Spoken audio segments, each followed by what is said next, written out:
आपने तो मुल्क को ये जलाया। इसी जाहिलियत का ये नतीजा इसी ही जालियत बनता का है। ये उदाहरण है। मैं आपको इसका नतीजा वोट बता रहा में हूँ। पहले रिजल्ट तो उसका ये है। मेरे लिहाज से पहले ये चीजें वोट होनी नहीं। सो हेलो गाइस, कैसे हैं आप लोग। उम्मीद है आप लोग सही सलामत होंगे। आपका स्वागत है वर्ल्ड रिएक्शन इंडिया के एक और नए मिक्स रिएक्शन वीडियो में। सो गाइस, आज की हमारी वीडियो हमारे बगल के देश पाकिस्तान के ऊपर होने वाली है। वहाँ के बुक्स में इंडिया के बारे में क्या क्या पढ़ाया जाता है, आप ये देखकर शॉक हो जाएंगे। और वहाँ के बुक्स में अदर रिलीजन के बारे में कितना हेट फैलाया जाता है वहाँ के लोगों के बीच, यह तो आप सोच भी नहीं सकते हैं। आगे आपको इस वीडियो को देखकर पता चल जाएगा। और वहाँ की आर्मी अपने नाकामियों को वहाँ की आवाम से कैसे छुपाती है, ये भी आपको इस वीडियो में पता चल जाएगा। और यही सब चीजें वहाँ की आवाम और वहाँ के बच्चे पढ़कर इंडिया के बारे में इतना हेट बोलते हैं और अदर रिलीजन को हेट करते हैं। सो गाइस, आज की वीडियो आपके लिए काफी इंफॉर्मेटिव भी होगी। तो बिना किसी देरी के चलिए आज की वीडियो शुरू करते हैं। शुरू करने से पहले गाइस, अगर आप इस चैनल पर नए हैं तो प्लीज इस चैनल को सब्सक्राइब कर लीजिए। आपकी सपोर्ट की जरूरत है इस चैनल को। और ऑल ओरिजिनल वीडियोस के चैनल लिंक एंड नेम्स आपको डिस्क्रिप्शन में मिल जाएंगे, आप चाहें तो चेकआउट कर सकते हैं। मैं आपसे मिलता हूं वीडियो के लास्ट में। भाई लोग, मैं हूं फैक्ट भाई। और क्या आपको पता है 1965 का वॉर इंडिया नहीं पाकिस्तान जीता था और पूरा इंडिया पाकिस्तान के कब्जे में चला गया था।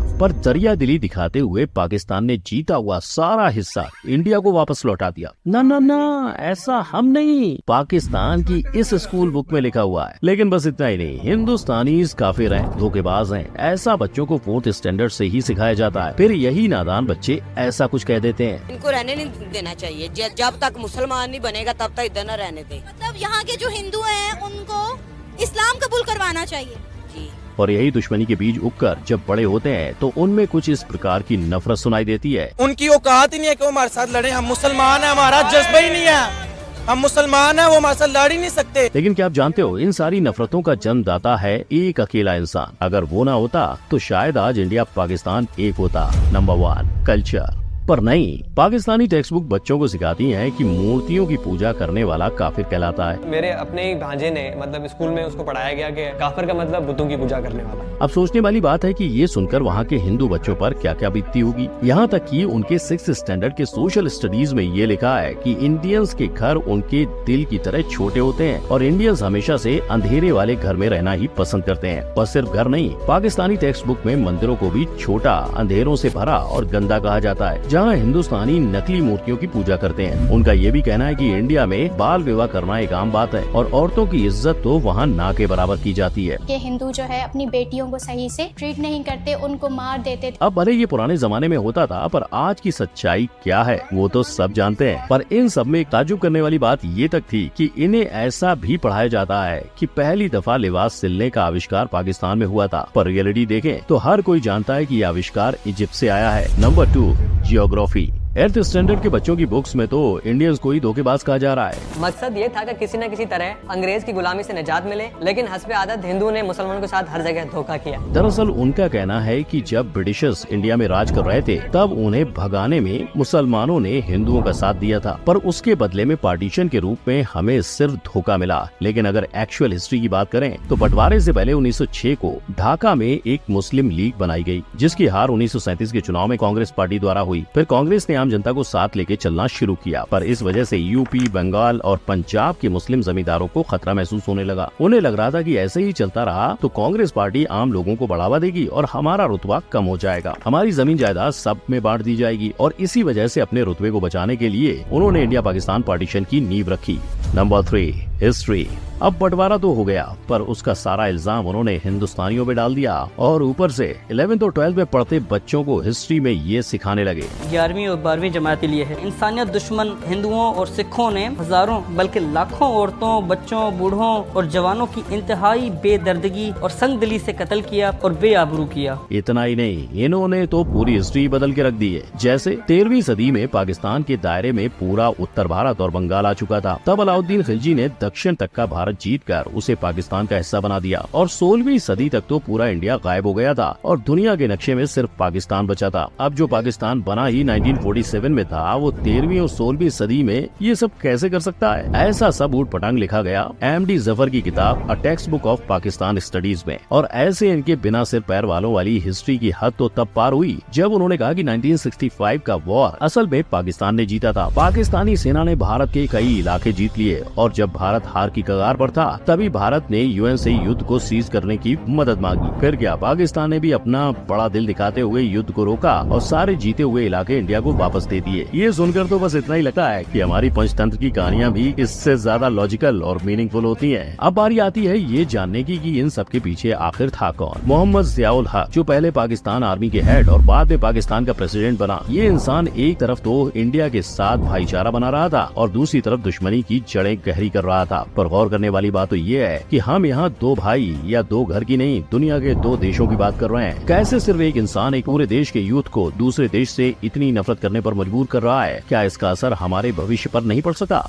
Number 4, social impact. क्योंकि सोचो, अगर एक मासूम बच्चा स्कूल में बैठा है और अचानक से पढ़ते वक्त टीचर ऐसी बात सिखा दे कि जिससे पूरा क्लास उस बच्चे को ऐसी नजरों से देखे जैसे उसने कोई गुनाह किया हो, तो और यही पाकिस्तान में इसके साथ हुआ था। ऐसी चीजें हम पढ़ते थे तो इस तरह से होता था कि सब क्लास के जो लोग होते थे मेरी तरफ एकदम से देखते थे। दुश्मनी के लेसन तो मानो आम बात है उनके सिलेबस की, पर इनकी इसी शिक्षा का आज नतीजा प्यू रिसर्च सेंटर की स्टडी में सामने आया है, जिसमें बताया गया कि पाकिस्तान पूरी दुनिया में तीसरे नंबर पर आने वाली इंटॉलरेंट कंट्री है। अब ऐसे गलत इन्फॉर्मेशन देकर लोगों को गुमराह करोगे तो लोग तो इन्फ्लुएंस होंगे ही। और ये बात खुद पाकिस्तानी राइटर और हिस्टोरियन के अजीज भी अपनी बुक मर्डर ऑफ हिस्ट्री में कही है, जो यूके की यूनिवर्सिटी से पढ़े हैं और शायद जब वो पाकिस्तान से निकलकर बाहर पढ़ने गए तब उन्हें असली हालातों का पता चला होगा, जिस वजह से उन्होंने ये तक कहा है कि पाकिस्तानी टेक्स्ट बुक कई सारे एरर्स, गलत उदाहरण, गलत डेफिनेशंस और झूठे बयान से भरी हुई है। कई जगह पर तो सरासर झूठ, आधा सच और वन साइडेड ओपिनियन बताए गए हैं। अब एक और पाकिस्तानी टेक्स्ट बुक में इंडिया के बारे में गलत बोल के झूठा इतिहास सिखाया जा रहा है, वहीं दूसरी ओर इंडिया में जो सच्चाई है वो ही सिखाई जा रही है, जिसकी वजह से इंडिया में आज हिंदू और मुस्लिम प्यार से रह रहे हैं और अपना कीमती वक्त फिजूल की बातों में ना गवा के तरक्की में लगा रहे हैं। पर कुछ पाकिस्तानी प्रोफेसर हैं जो सच का साथ देना चाहते हैं। लेकिन मेरा ये कहना है कि कम से कम हमें दानिस्ता झूठ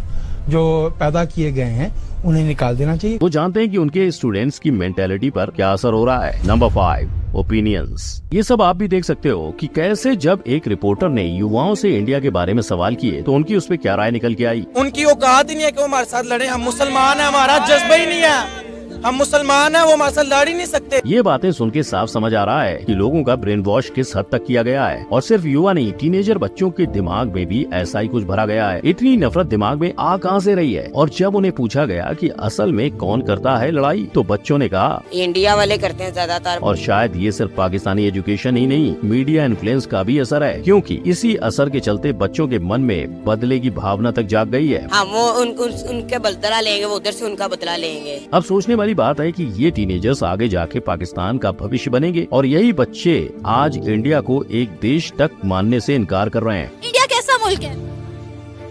कोई मुल्क नहीं है। तो आपको क्या लग रहा है कि पाकिस्तान का फ्यूचर सही हाथों में जा रहा है? इंडिया के बारे में सुनते ही पहली चीज माइंड में क्या? वो हमारा सबसे बड़ा दुश्मन है, पाकिस्तान का सबसे बड़ा दुश्मन है और क्या नाम है, हमेशा हमारे से हारता रहा है और नफरत फैलाता है। हमारे वहाँ पे मुसलमान बहन भाई हैं, वहाँ पे जुल्म करते हैं उनपे। लेकिन पाकिस्तान में अभी भी कुछ प्रतिशत जर्नलिस्ट हैं जो लॉजिक का साथ देते हुए नजर आते हैं। अब इलाज क्या है? वो हिस्ट्री जिसको बावजूद मर्डर किया गया, वो हिस्ट्री जिसको बावजूद डिस्टॉर्ट किया गया या रोमांटिसाइज किया गया। जिनके साथ साथ पाकिस्तान के फेमस मैगजीन डॉन ने एक रिपोर्ट तैयार की थी, जिसमें उन्होंने 100 से ज्यादा टेक्स्ट बुक को छाना और स्कूल्स में जाकर स्टूडेंट और टीचर्स से मशवरे किए, जिसके साथ साथ वो कई मदरसों तक में इसकी जांच करने चले गए और इसमें उन्हें पता चला कि पाकिस्तानी टेक्स्ट बुक में बाकी दुनिया के बढ़ते वजूद से इस्लाम को खतरे की बात हो रही है। पर ये सारी बातें जो टेक्स्ट बुक में छाप रहे हैं वो बेबुनियादी है। अब क्या लगता है भाई लोग, ऐसा करने का कारण क्या हो सकता है? Of course politics.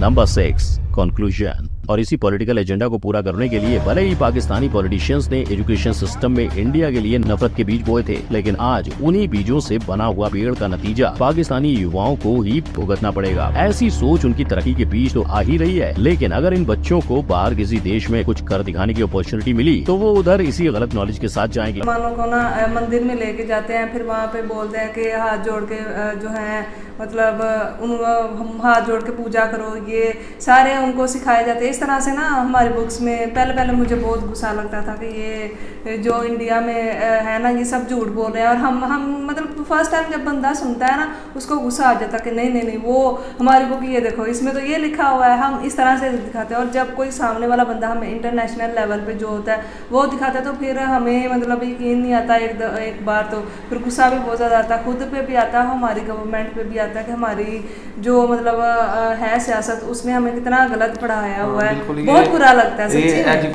लेकिन इमरान खान के वो शफकत महमूद जो था, मैं कुछ उसको खुद तालीम का कुछ पता नहीं था। और बेसिक फैक्ट्स मैं बताता हूँ आपको, ये हुआ क्या है असल में। ठीक है, आप पार्टी चला रहे हो, सब कुछ करा रहे हो, लेकिन आप अगर नेगेटिविटी लोगों के जहन में भरोगे ना, बच्चों के वो स्पेशली, उसका नतीजा हमने 9 मई को देखा है, जो उन्होंने लोगों ने अपनी कंट्री को जलाया, अपने कंट्री को जलाई है। उस चीज ये जाहिलियत का नतीजा है, ये नतीजा था अपने उन बेवकूफ लोगों ने अपने मुल्क को जलाया, तो ये इसी जाहिलियत का नतीजा। तो गाइस आज की वीडियो यहीं खत्म होती है। उम्मीद है आप इस वीडियो को एंजॉय किए होंगे। एंजॉय किए तो प्लीज मुझे कमेंट सेक्शन में जरूर बताइएगा। और जाने से पहले गाइस, अगर आप इस चैनल पर नए हैं तो प्लीज इस चैनल को सब्सक्राइब कर लीजिए। आपकी सपोर्ट की जरूरत है इस चैनल को। और ऐसे ही किसी भी वीडियो का अगर आप मिक्स रिएक्शन देखना चाहते हैं तो उस वीडियो का नाम मुझे आप कमेंट सेक्शन में बता सकते हैं। मैं आपके लिए उस वीडियो का मिक्स रिएक्शन जल्दी इस चैनल पर ले आऊंगा। जल्दी मिलूंगा आपसे ऐसे ही किसी मिक्स रिएक्शन वीडियो में। तब तक के लिए बाय गाइस।